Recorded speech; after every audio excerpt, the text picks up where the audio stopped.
A transferência de Daniel Vorcaro para Brasília, do banqueiro para a Penitenciária Federal de Brasília, a pedido da Polícia Federal. A gente já começa acionando a nossa reportagem ao vivo com a Camila Xavier, que vai trazer as informações. Oi, Camila, muito bom dia. Conta pra gente aí essa mudança de Daniel Vorcaro de São Paulo aqui para Brasília.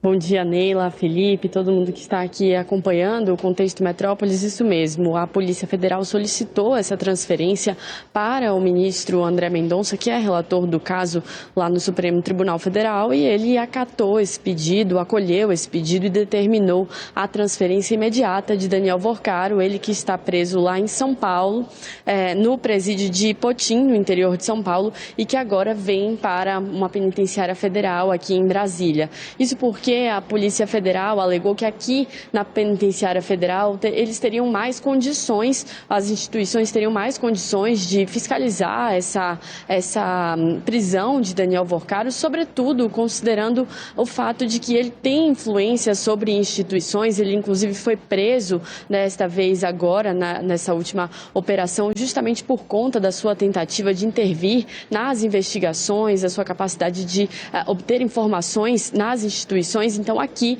a Polícia Federal argumentou que teriam mais condições de fiscalizar, de monitorar de forma mais próxima essa custódia, essa prisão de Daniel Vorcaro, com o que o ministro André Mendonça, do Supremo Tribunal Federal, concordou e, por isso, determinou essa transferência, por conta justamente dessa capacidade de influência institucional, como afirmou a Polícia Federal. E agora, aqui na Penitenciária Federal de Brasília, ele deve ficar preso numa cela de 60 metros quadrados, uma cela, de 6 metros quadrados. Essa cela que é individual, né? São 208 celas nesse presídio. Essa cela que ele vai ficar é individual, mas também tem cama, sanitário, pia, chuveiro e uma mesa e um assento. Mas inicialmente ele deve ficar preso em uma outra cela, uma de 9 metros quadrados, nesse período de adaptação.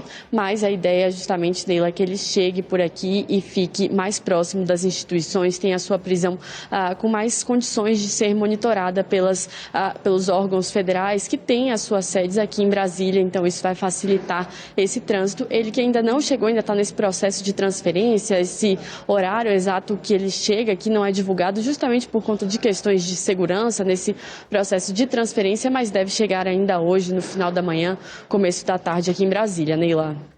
Muito bem, Camila. Obrigada pelas informações. Camila, que está lá no Palácio do Planalto. Por favor, qualquer novidade, nos acione aqui no Contexto. Felipe, Penitenciária Federal aqui de Brasília é uma das 5 penitenciárias de segurança máxima do país. Vorcaro vem para cá e dos argumentos na decisão da Polícia Federal é o seguinte: a PF argumenta que o banqueiro detém significativa capacidade de articulação e influência sobre diversos atores situados em diferentes esferas do poder público e do setor privado. A PF ainda argumenta que, estando em Brasília, ele vai estar mais próximo dos órgãos responsáveis pela investigação, ou seja, tanto a Polícia Federal quanto os órgãos de investigação não estão subestimando o Daniel Vorcaro, não, viu?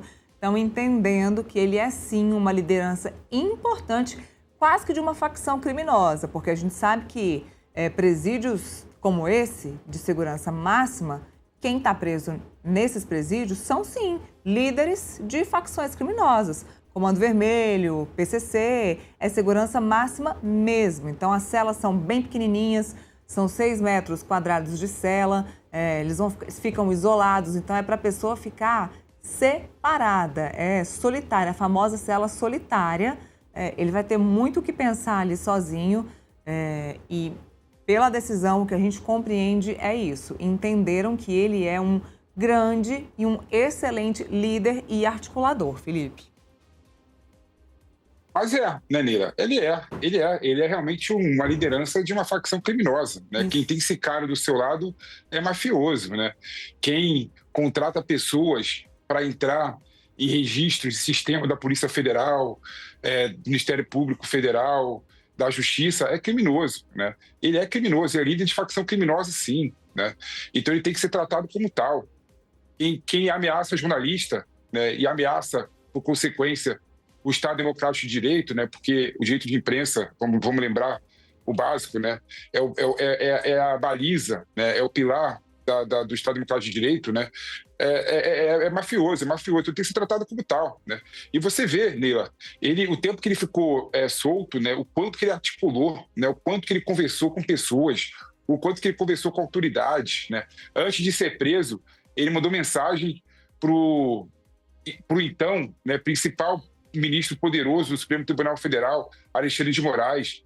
Ou seja, ele consegue, né, com muito pouco, mobilizar muitas pessoas, né? E ele tem muitas pessoas na mão dele. É claro que ele tem muitas pessoas na mão dele, né? Então ele tem que realmente ser transferido para a penitenciária, tem que realmente ficar sendo fiscalizado, né, ficar sendo supervisionado, né, porque não dá para dar margem para ele, né? Com toda certeza deve conhecer vários sicários, né, na penitenciária federal, então ele tem que ficar isolado mesmo, né? Ele tem que ficar isolado mesmo, até esclarecer. E eu torço de verdade, né, para todas essas mensagens do Daniel Vocaro ser colocada em público, né, para a gente conhecer exatamente quem são as pessoas da República, conhecer realmente quem são os políticos do Brasil, qual que é o grau de corrupção da nossa República, né? E eu nem tenho, eu vou ser bem sincero para você, eu nem tenho a pretensão de ver todo mundo na cadeia, né? Eu acho que o Brasil, infelizmente, está longe disso, né?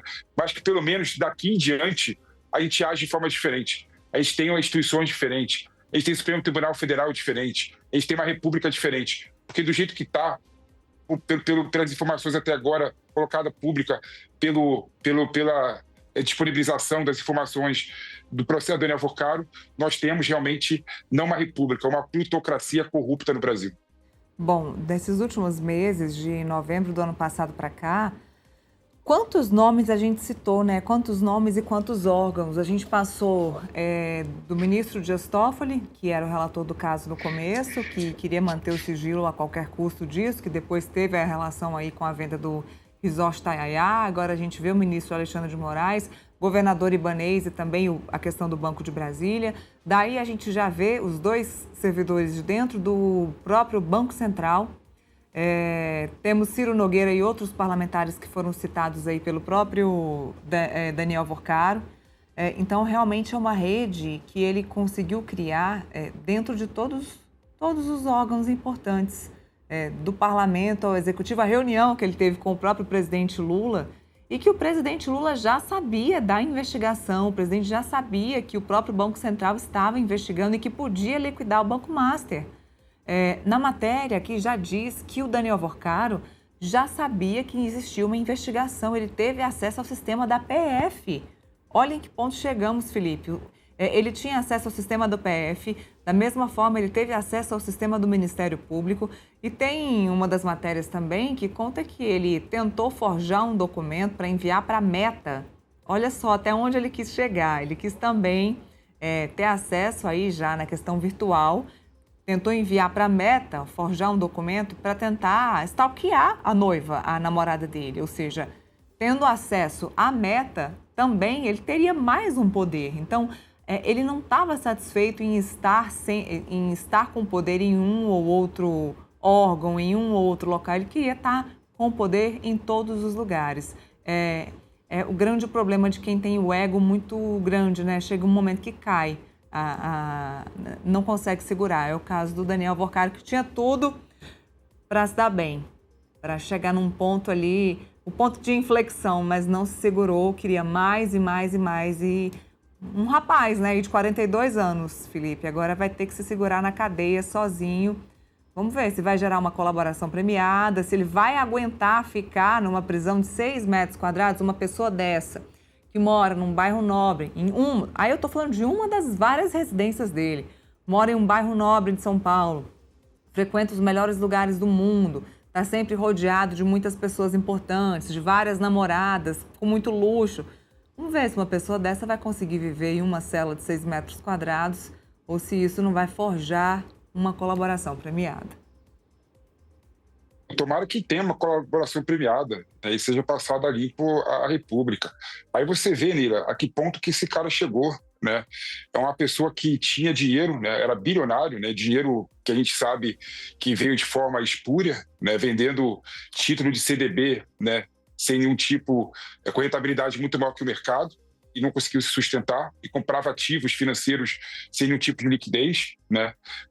Isso que sustentava a riqueza dele, né? Um cara desse que era bilionário não tinha nem paz na relação privada dele, né?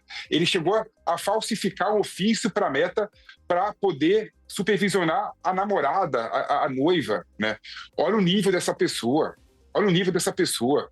Todas as esferas da vida dele é falsidade, é fake atrás de fake. Tudo relacionado ao Daniel Vocaro e Banco Master é falso, Neila, é falso, Neila. E ele acha que pode comprar amor, né? Pode comprar relação amorosa, né?